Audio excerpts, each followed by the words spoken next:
Hi, my name is Kimberly Swan, and I am an ObGyn and the program director for the OBGYN residency program at Overland Park Regional Medical Center. And I've been asked to talk to you today about how to prepare your daughters and your children for conversations about puberty and starting their period. I think there's a few really important points to talk about before we get into some particulars. And one of them is sort of a cultural discomfort that we have around our own sexualities. And as we enter these conversations with our children, if we can divorce ourselves from those previously set expectations, that will allow you to have a more engaging conversation with your children. And at the same time, it will hopefully avoid them carrying any discomfort forward around their sexuality moving forward. Some of the ways I've done that with my children is by insisting on using anatomically correct terms. I don't use a lot of euphemisms around my children, and I will appropriately explain questions they ask me about sexuality and body parts. So they may not get all the detail they need when they're 5 or 6 that they would need as an adult, but they get an honest answer, and I think they appreciate that, and that allows them to ask more questions moving forward. So examples, if your 4-year-old sees you using a tampon, it'd be appropriate to explain to them what a tampon's for, and that it catches blood, that women bleed every month if they're not pregnant, and that women aren't hurt when they're bleeding. It's just part of being an adult. And as they ask more, you can give them more information moving forward. So when they're 6 to 7 years old, they're more ready to have those conversations about the basics of the periods, because they're starting to understand what puberty is and that their bodies are going to change. They understand the difference between boys and girls, and they understand that women have babies at that time. So that opens up those conversation points.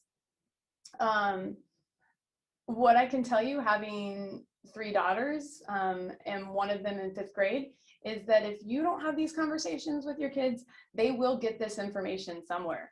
And so if they feel comfortable bringing these conversations to you, it is a really awesome opportunity to share your perspective. So my 5th grader and I have certainly had conversations about, what puberty looks like, the hormone changes that can occur, the growth that will occur, and then what periods will look like when she starts getting periods. And that's actually a really great thing, because that allows her body to prepare for having babies when she becomes an adult. I think another really important aspect of this is I certainly am really comfortable having these conversations with my kids, but if you're not, looking for resources that you trust that can provide that information. So, maybe a family friend or a relative is really comfortable with that conversation. There are resources online and in books that you can use to initiate those conversations. But I think that personal relationship is really important. If you have no other resource, I can tell you, as an ObGyn, we're happy to have that conversation as your kids get there. Typically, we like to see children around 13 to 15 years for their first ObGyn appointment. We're not planning to do an exam at that time, but we want that relationship to be built. We want them to understand that we're a resource as they move through puberty if they have questions that come up. I again would emphasize, I would not expect a physical exam at that point, and reassure them that, but that relationship building is a really important time period for us.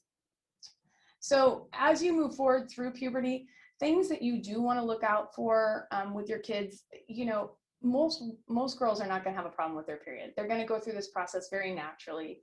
But things you may want to think about is if your daughter's 15 and they're not having periods, if they had breast development more than 3 years ago and they're not having periods, Another really important aspect around cycles is that they can be irregular for the first 1 to 2 years.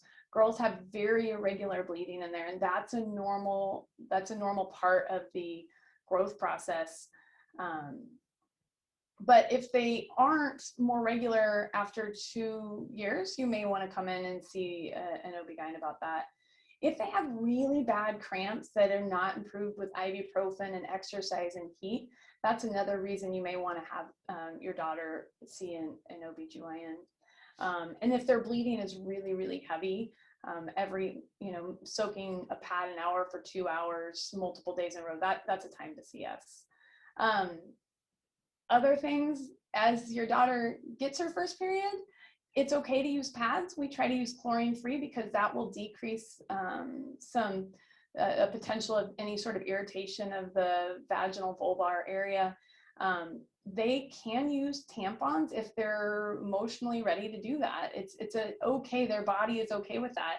And then there are menstrual cups that have become more popular recently, and those are okay as well if your daughter is comfortable using them.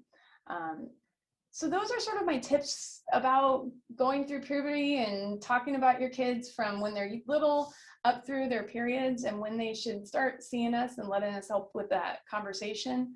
And I hope you find that helpful. Thank you very much.